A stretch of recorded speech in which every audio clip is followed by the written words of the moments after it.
আজকে আমি বানাবো মুরগির মাংস আলু দিয়ে কষা কষা একটা তরকারি, একটু রিচ তরকারি বলতে পারেন। সেরকমভাবেই তরকারিটা আজকে বানাবো। তাহলে কীভাবে বানাচ্ছি আপনারা আমার ভিডিওর মাধ্যমে দেখুন, আর দেখে ভালো লাগলে ফলো দিয়ে রাখবেন, ইউটিউব দিয়ে দেখলে সাবস্ক্রাইব করে রাখবেন। তাহলে ভিডিওটা শুরু করছি, আর ভালো লাগলে আপনারাও একবার বানিয়ে খেয়ে দেখবেন।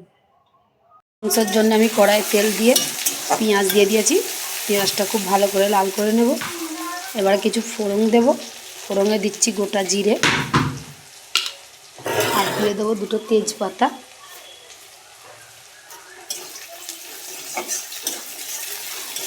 দিয়ে পেঁয়াজটাকে লাল করব।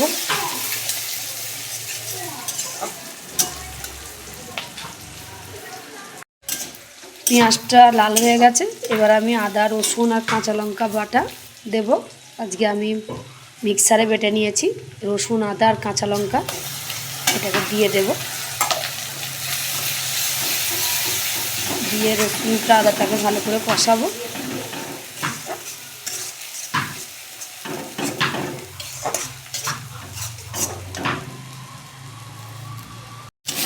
আদা রসুনটা ভালো করে লাল হয়ে গেছে।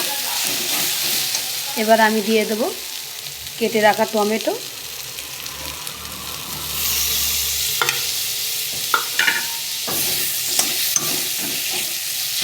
মশলাটা একটু লেগে যাচ্ছে, একটু করে নাড়ব।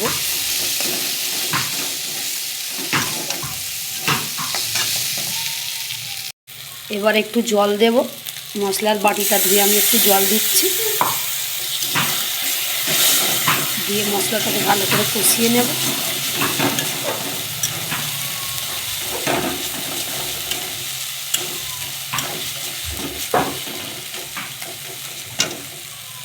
আদা রসুনটা ভালো করে কষানো হয়ে গেছে, টমেটোটাও গলে গেছে। এবার আমি মশলাগুলো দিয়ে দেবো। গুঁড়ো মশলা নিয়ে নিয়েছি, হলুদ, নুন, ধনে গুঁড়ো আর জিরে গুঁড়ো। এগুলোকে আমি একসঙ্গে সব দিয়ে দেব। দিয়ে এই মশলার বাটিতে একটু জলটা দেব। বাটিতে যেটা লেগে আছে এই জলটা দিয়ে গুলে দেব। দিয়ে এবারে কষিয়ে নেব ভালো করে।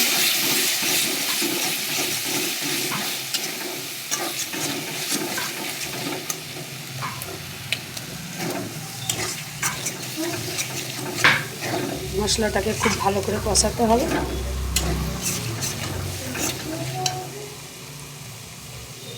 মশলাটাতে ভালো করে তেল ছেড়ে দিয়েছে। এবার আমি মাংসগুলোকে দিয়ে দেব, মুরগির মাংস।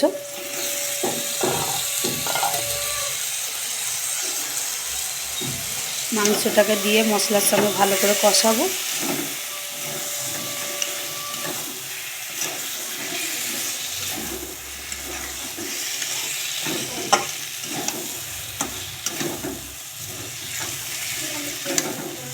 মশলার সঙ্গে মাংসগুলোকে ভালো করে কষাতে থাকবো।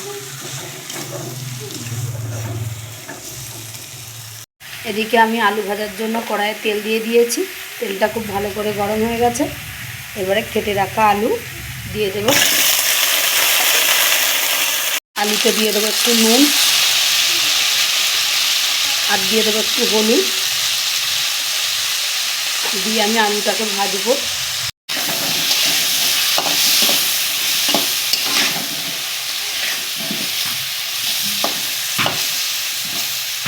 ভালো করে লাল করে আলুটাকে ভেজে নেব।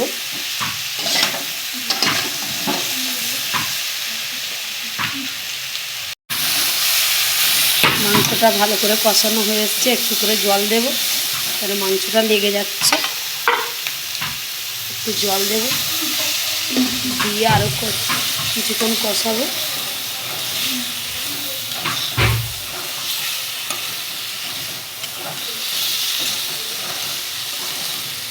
যতক্ষণ না মাংসর গন্ধ বের হয় বা তেল ছাড়ে ততক্ষণ আমি কষাবো।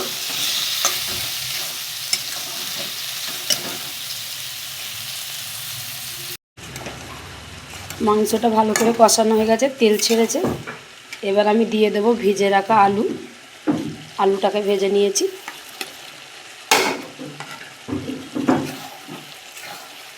আলুটা একটু বেশি ভাজা হয়ে গেছে। ভালো করে একটু কষিয়ে নেব আলুটাকেও।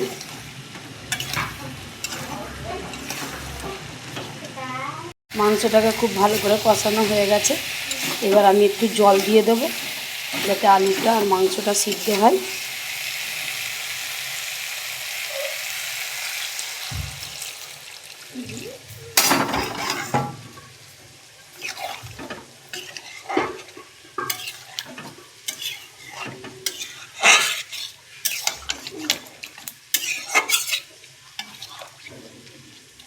দিয়ে আমি ঢাকা দিয়ে দেবো।